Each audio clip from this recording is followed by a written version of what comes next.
Thank you for listening to We Have Ways of Making You Talk. Sign up to our Patreon to receive bonus content, live streams, and our weekly newsletter with money off books and museum visits as well, plus early access to all live show tickets. That's patreon.com/wehaveways. Daredevil is born again on Disney+. Why did you stop being a vigilante? The line was crossed. Sometimes peace needs to be broken. And chaos must reign.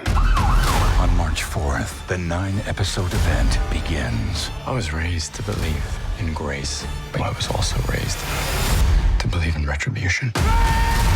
Marvel Television's Daredevil, Born Again. Don't miss the 2-episode premiere March 4th, only on Disney+.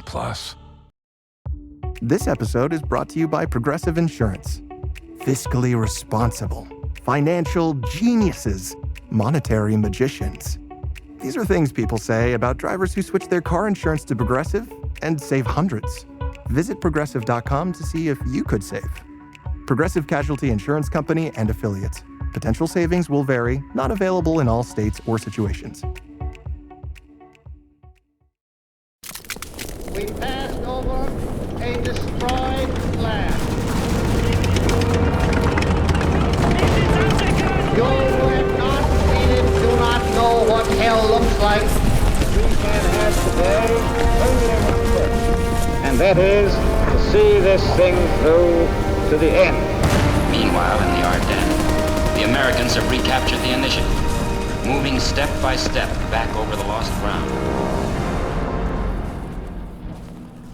If we were fighting a reasonable people, they would have surrendered a long time ago. But these people are not reasonable. The German has proved unexpectedly resistant, however, and he dies only with great difficulty. He has been told by Goebbels that this is a fight to the finish, that the weak shall be exterminated in the labor camps of Siberia. It is little wonder, therefore, that we find them fighting our advance savagely, causing us to kill them in great numbers. And that, of course, was great friend of the show, Major Chet Hansen, aide to General Bradley, the commander of the 12th Army Group, the US 12th Army Group, writing in his diary on the 6th of December, 1944.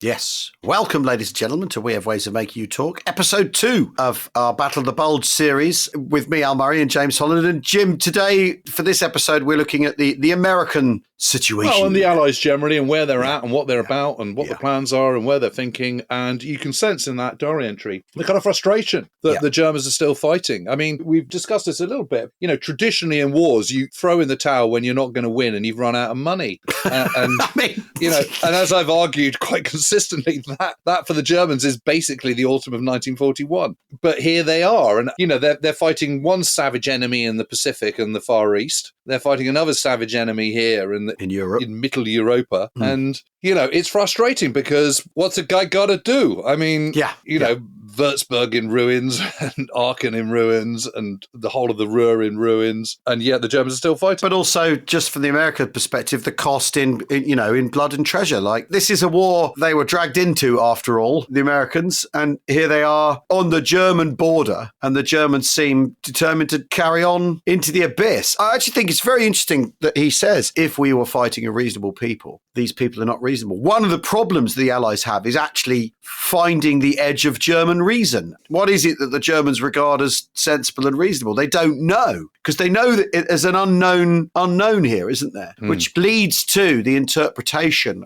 initially by Bradley himself of what the Ardennes offensive even is. What is this attack that's coming in on the morning of the 16th? He can't reason it because he's dealing with unreasonable people. In the story of the Battle of the Bulge, the American intelligence, the Allied intelligence, the intelligence set up at SHAEF, the Supreme Allied Headquarters, has taken a lot of flack for not seeing this coming. You know, there are signs, there are little snippets of intelligence, and when you add them all together, it does add up. Yes. My own view on this is that actually criticism is quite harsh, because this doesn't have much of a chance, if at all, of achieving anything apart from lots of chaos and destruction. And the finger pointing is the Allies are guilty of looking at the German situation through the prism of their own experience and their own kind of worldview.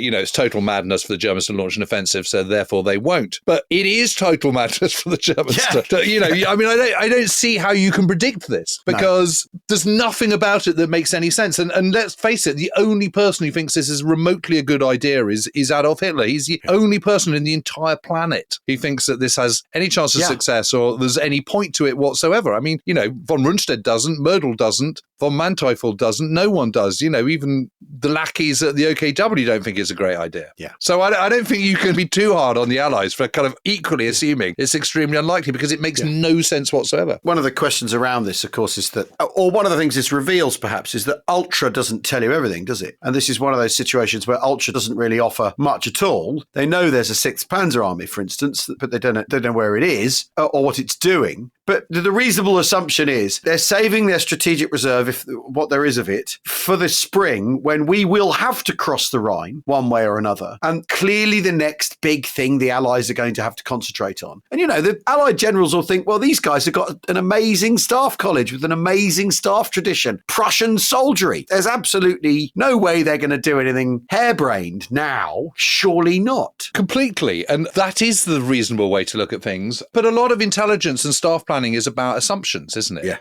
You don't have a complete picture. Of course you don't have a complete picture. You have little snippets of intelligence, and you have to bring that intelligence together, and you have to use that to make an assumption about what the most likely scenario is. And the most likely scenario is, quite clearly, that the Germans are going to mass their resources, available resources they have, for defense of the Rhine. Yeah. And that's what makes sense. And generally speaking, what makes sense is the most likely thing to happen. I don't get it. I mean, the Germans have been absolutely hammered. They've been in complete disarray. They've held up the British at Arnhem, big tick for them. But that, again, incurred a huge amount of losses to the 10th and 9th SS Panzer divisions and various other units that were brought in. The Germans have taken a hammering in Aachen. They've taken a hammering in the Hürtgen. They're being pressed on all sides. Where possibly could they get all the resources for a major counteroffensive? So, the fact that they're skeptical about it is not really surprising. Anyway, the bottom line is there's lots of fragmentary intelligence to suggest that something is brewing. It doesn't matter what Hitler says. It's impossible for the Germans to maintain entire secret this planned offensive because you can't plan it without it. I mean,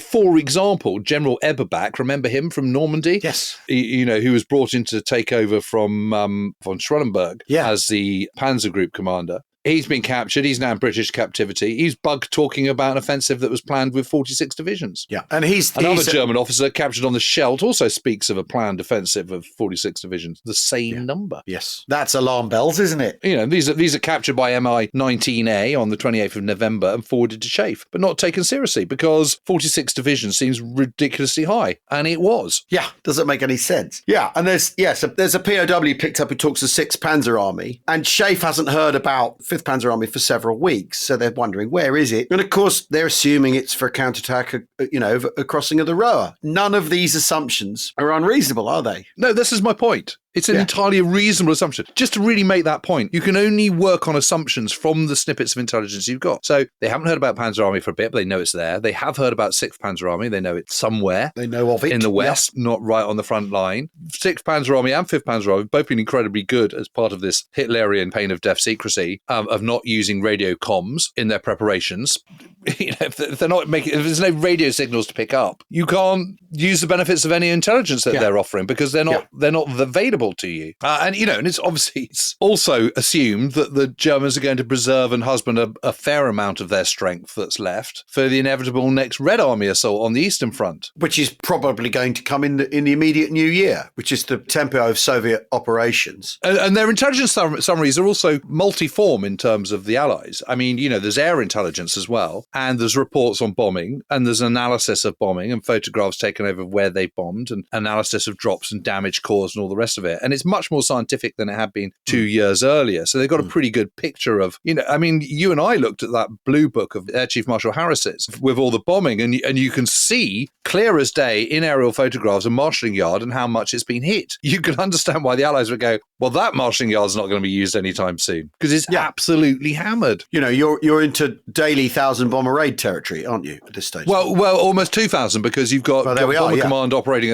878 or 920 or even 1,000 at night, and you've got a similar number by the US 8th Air Force by day. Additionally, you've also got what's being offered by the 15th Air Force in Foggia. Yeah. So, it is up to 2,000 plus aircraft bombers, and that's before you've hit the 9th Air Force, 2nd TAF, with medium bombers, twin-engine bombers. Yeah. So it could be up to 3,000 aircraft hitting Germany in a 24-hour period. Now, 3,000 bombers coming over, that's a hell of a lot when you think the largest attack by any Germans during the Blitz was, 400, wasn't it? Yeah, well, and the strain that's putting on air defence, on German manpower in itself, and air defence and ordnance for that means that there's less available at the front too. So they're making, they're doing these weekly intelligence summaries, they're doing reports on absolutely everything, and, they are not unreasonably assuming that the Germans don't have the fuel, ammunition or strength or means of transporting to sustain a major front. Just sustaining the front, let alone making a major offensive. Lunge. So they conclude that a major offensive is extremely unlikely. And, a joint intelligence report in London says, Germany's crippling shortage of oil continues to be the greatest single weakness in her capacity to resist. Well, yes. Again, don't want to eat my own sandwiches, our own sandwiches. But all these factors come into play to ensure that the Battle of the Bulge is not successful for the Germans. I mean, spoiler alert, but I think most people listening to this know how the final denouement is not in the Germans' favour. Well, but it's interesting, though, because this falls into the unknown that Hansen's going, well, they're unexpectedly resistant. And the thing is, the other thing is the Germans must know that Germany's crippling shortage of oil continues to be the greatest single weakness. If the Joint Intelligence Committee in London know that, they must know that. Well, it's remarkable. And it is, because, I often think, obviously, that the issue is you go to Hitler, and has he read the report that says that, or does he not read it, or has he read it and says, that doesn't matter, the will will be enough? Well, either it will or it won't. While there's a glimmer of hope, we can still try. Yeah, crazy, isn't it? Crazy. But you can have radio silence and all the rest of it, but you're still going to hear the rumble of machinery and tanks. Tanks make a lot of noise. You can hear them moving around. So, divisions German units are heard moving around in the Eifel region, this hilly, wooded, forested area just on the German border with Belgium and Luxembourg. But, that's usual. That happens all the time. Of course they're going to be moving stuff around. So the other thing I think is interesting is it's long been claimed, hasn't it, that Patton knew about it and warned of the offensive. And this is, we owe a debt to Kevin Himmel. Who's looked into this and realised that Patton's wife doctored his diary entries, and that actually, if you look at the original entries, there's a 25th of November diary entry where he writes the first army is making a terrible mistake in leaving the 8 Corps static, as it's highly probable that the Germans are building up east of them. But that is the line that was completely added by his wife. Amazing. Long after the events. No such entry at all in the original handwritten diaries. Rather, on the 9th of December, he writes to Bradley, "We must continue to fight until they break, which I am convinced will occur reasonably soon." It's not quite the same, is it? Yeah, that is really very, very, very, very different. It is the truth, isn't it? And that same day, the 9th of December, a war journalist asked Patton whether he was expecting another big tank effort by the enemy. "I personally don't think that they will. I have been thinking that for a long time." Another journalist presses the point, and Patton replies, "They will make a major defensive effort, but not a major offensive effort." It can be more emphatic. Couldn't be more emphatic. It's a peculiar game for his wife to have played, I suppose. Was she relying on people not looking? Yeah, well, they didn't for best part of 80 years, until Kev turned up. It's absolutely amazing, isn't it? Well, should we take a very quick break? We'll return with a little bit more, and then we'll set the scene for the Battle of the Bulge to begin. We'll see you in a moment.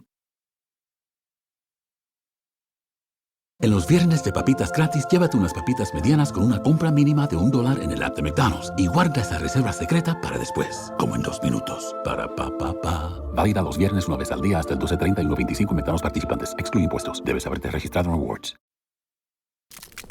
We passed over a destroyed land.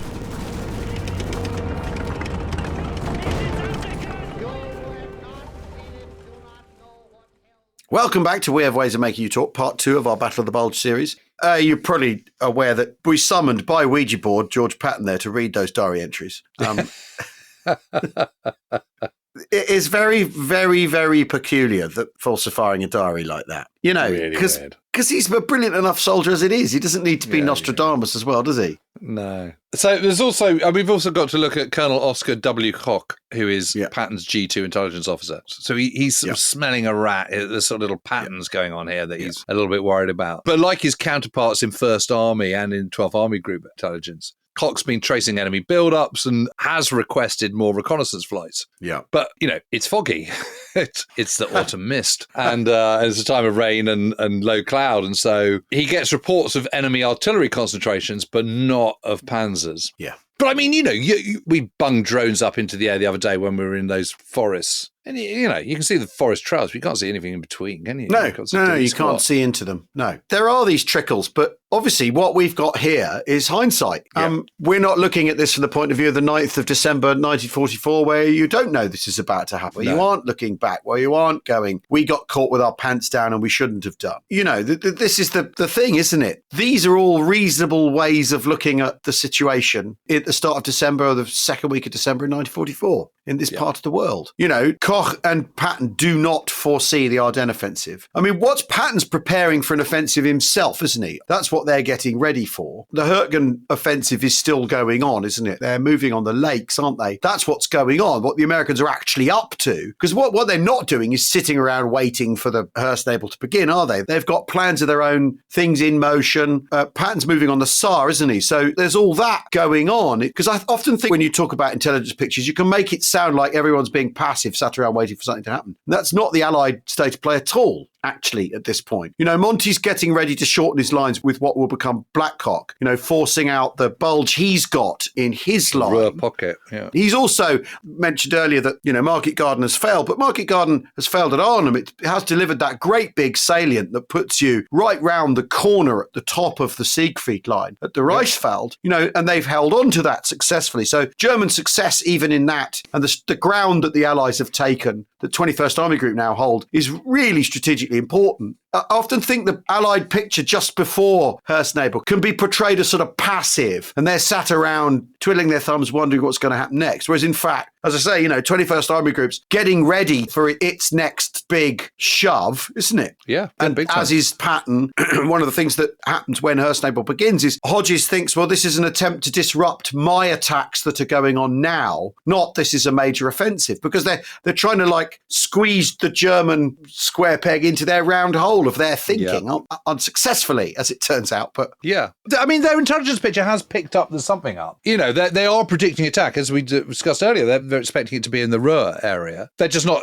expecting an offensive on this scale. It's some interesting characters sort of swilling around. So there's Colonel B.A. Dixon, who is the G2 at First Army. It's amazing he's still in place because he's constantly getting it wrong. You know, so he has predicted an attack, and has spotted panzer concentrations in the Eifel area, but reckons they're again that, you know, he thinks they're in an attack further north in the Ruhr-Aachen area, because you've only got to look at how well the Hürtgen Forest has been defended to kind of make you think, well, that's an obvious place where the Germans, if they're going to do a limited counterattack, that's where they're going to do it.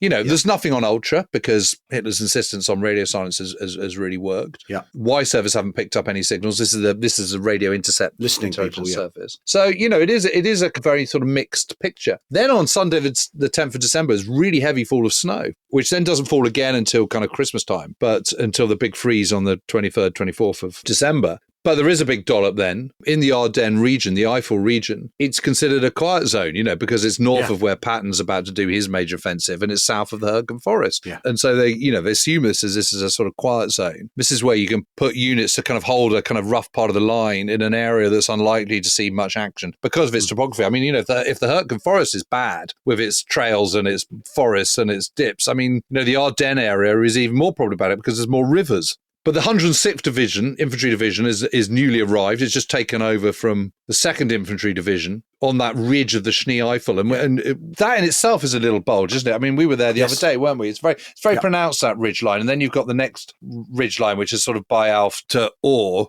So it is a series of ridges running kind of roughly kind of north-south. And the Schnee Eifel is that one. It's sort of covered in forest. There's a road running down the kind of length of it. But it all seems very quiet when they move in, and they move in taking over positions from the 2nd Infantry Division.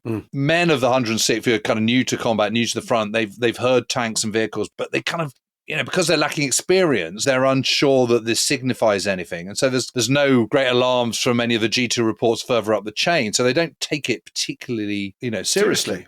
And even the 4th Infantry Division, who were the ones that landed on Utah Beach on D-Day, at such a terrible time of it in the Cotentin Peninsula, and who have just been having absolutely in the firing line in the Hürtgen Forest. They're to the south, opposite, they don't realize it yet, but opposite the German 7th Army. Again, they just assume it's noises from Volksgrenadier units being placed by others. Well, basically, they assume it's people doing what they've just done, where they're being moved around in the line. You know, there's so much of that in this battle, isn't there? The assumptions are, well, they're just doing the reasonable thing. They're swapping people out. And then what they don't realise is there's 7 Panzer and 13 infantry divisions opposite them. But the thing is, it's a reasonable place to have a quiet sector. There's nothing you can take there. There are no strategic objectives in this part of the line. No, you've only got a whole load of hassle, because further south, it's more obviously windy and hilly. You know, where they attacked through in 1940, the Germans attacked through in May 1940 towards Sedan and the French section of the River Meuse. There it really is sort of rounded hills and little curling rivers and so on, and steep drops and escarpments. There's less of that here, but what you have got is areas of incredibly dense, thick forest,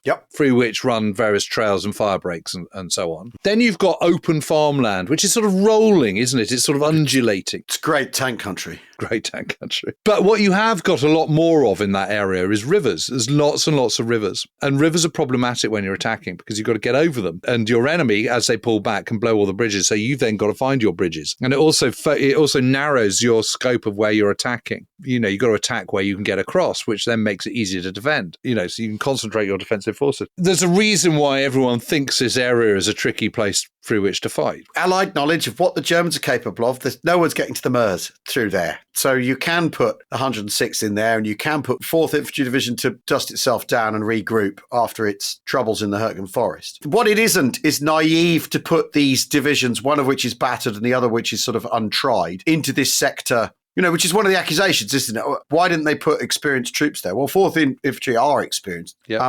Why is the 28th Infantry Division is not inexperienced? Exactly. The name is changed from Wacht am Rhein, Watch on the Rhine, to Herbstnebel, Autumn Mist. And X-Day, the German equivalent of D-Day, is chosen for the 16th of December.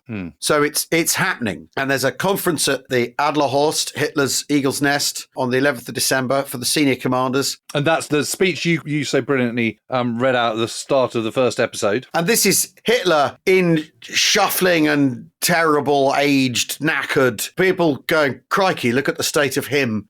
Yes. One of those events, isn't it? Where people are taken aback and, you know. God, he's really aged, isn't he? He's really aged. He's not the Führer I remember of the days of victory. Fibelführer. And but it doesn't stop him giving a big speech with bad breath and spittle. Yeah. That's the truth of it. Shaking hands and all that. He says the Americans have lost 240,000 men in the past 3 weeks. They may have more tanks, but German tanks are better. My tank's better than your tank. I mean, setting in motion historiography for 80 years there with that. Yeah. Tiger versus Sherman, discuss. Basically, yes, if you agree with that, you agree with Hitler. That's the way of chasing people away from that particular paradigm. The attack had to be carried out, as ever, with the greatest brutality, no human inhibitions. Yeah, yada, yada, yada. Yeah, exactly. A wave of fright and terror must proceed the troops.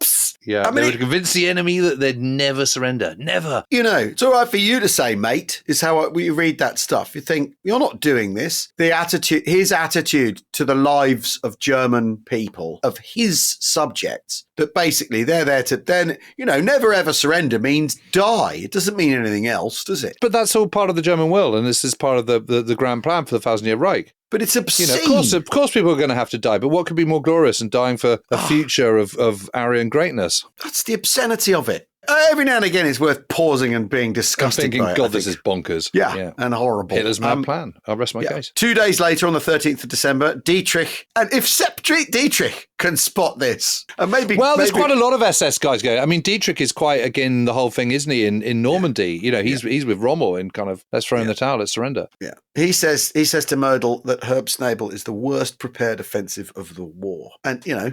Yeah, got a point. He's got a point. Because Kramer's in his ear, isn't he? I mean, Dietrich isn't clever enough to be able to know that. Von Rundstedt, who we told you to forget all about, notes that 32 divisions had been promised, but 4 have withdrawn, including 17 SS Panzer Grenadier and 11th Panzer, and only 22 divisions have been assigned for offensive, the rest in the OKW reserve. Yeah, so it's not 46. No. So those 46 divisions that Eberbach has been promising from prison in Britain aren't true, and that's why they're discounted. I mean, it is worth just doing a very brief inventory. On the 16th of December, the Germans, you know, they've 406,000 men in this in total. 557 tanks, 667 tank destroyers and assault guns, 1,261 other AFVs, 4,224 anti-tank and artillery pieces. So it's 13 infantry divisions, 7 armoured divisions, and 1 armoured brigade. Yeah, and it's worth looking at the first Yes. SS Panzer Division. Yeah. So, Yeah. again, it's not at full strength. It's only 90%. It's certainly not full strength in terms of material, only 80%. I mean, it's better than a lot of units have been in recent months, but it's still not full strength.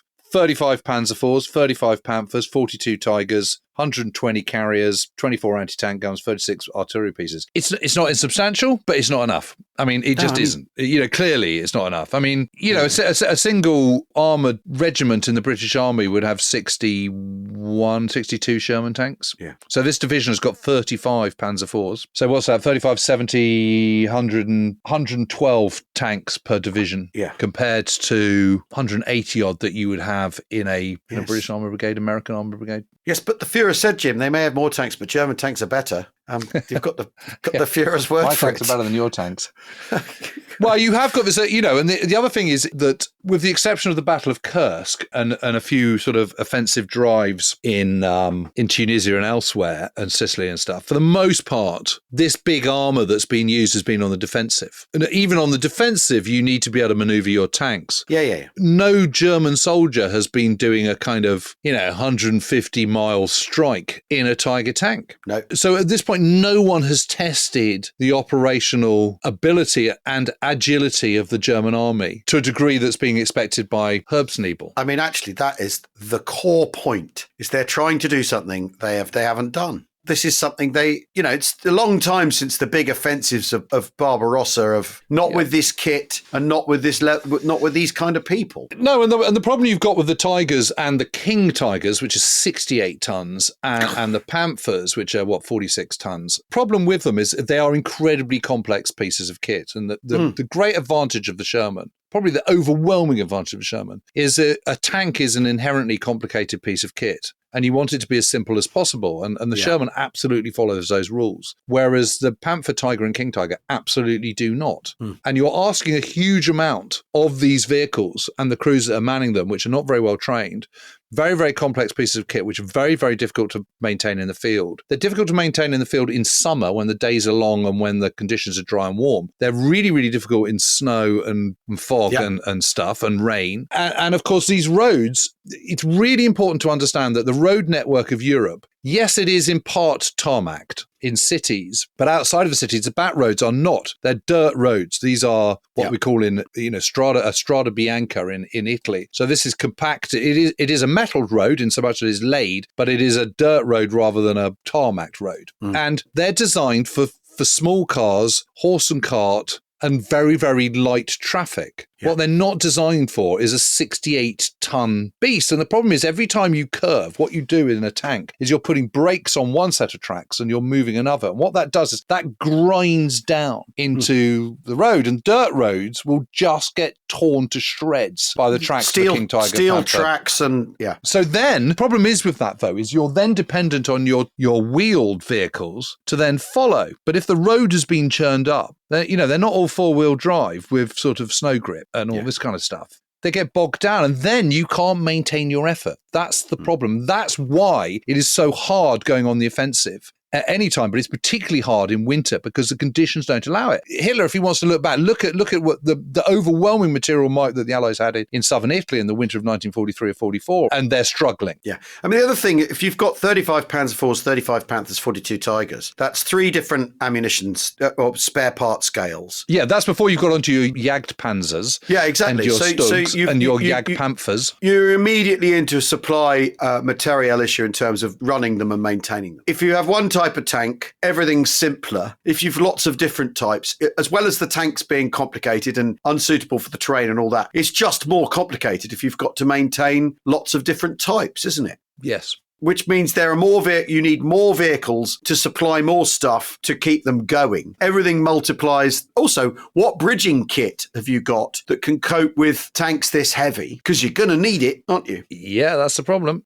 68 tons, that requires quite a decent bit of bridging. Yeah. There's a reason why the Allies have stuck with the Sherman, which is 30 tons, and that's because it can always get over a Class 40 Bailey Bridge, which is 40 tons. And when you're on the offensive, you need that. You need the agility and speed with which to kind of be able to bridge these things quickly. The Class class 40 Bailey Bridge is the easiest to put across, for a major vehicle. Once you're getting heavier vehicles than that, it all gets a bit problematic. Yeah. So yes, absolutely. And then you've also got the added problem that you've got to get that bridging up to the front to where the bridge is and where the tanks are on very, very narrow networks where your spearhead has already churned up the road. So you're creating a whole host of problems there. You've also got completely new infantry in the Volksgrenadier divisions. So the Volksgrenadier divisions have just come in the autumn of 1944. And the idea is these are reconstituted infantry divisions. They are a bit more mobile than the static infantry divisions that are holding the line in Normandy, for example. They have got some kit. They're still very dependent on horse and cart, which is slow.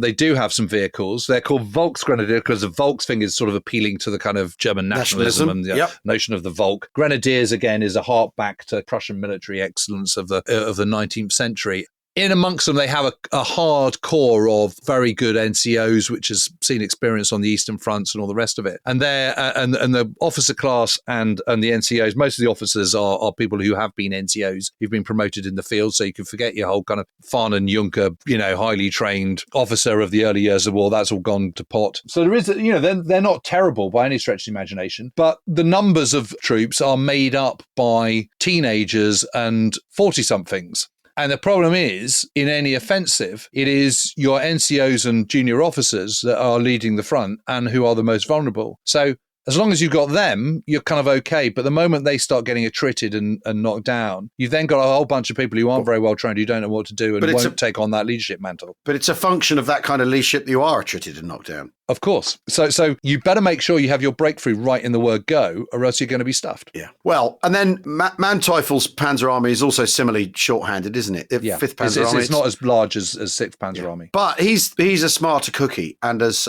we'll see when things get underway, has prepared better for what's been asked. Yeah, all the good it does him. I mean, all the good it does him. Yeah, I mean, this is it. Well, I'm looking forward to us getting on the defence of St. Vit, because even where they have their greatest success, it's not a great success. No, it ain't. But anyway, we'll get on to that. So I think we're poised now after 2 episodes of prep. But I think it's important also to kind of set the parameters and talk a little bit about, what it means. It's not just a numbers game. There are a whole host of practicalities of fighting in winter in this kind of terrain, in this kind of landscape, which really do need to be explained. So I'm glad we've had the opportunity to kind of go into that in some detail. And also, the thing to remember, after all, is although Hansen's saying these people won't give up, they fight in a way that seems unreasonable. That doesn't mean the Americans are going to go, there's no reasoning with these people, we need to throw in the towel, does it? Yeah, that's not going to happen. That is not going to happen. So although that sounds frustrated and despondent, there's an element of despondency in Hansen's summation there. He's not saying, and so therefore we need to sue for peace, or therefore we need to figure out a way to get these guys to rethink things. He's basically saying, so we're going to have to kill them all. And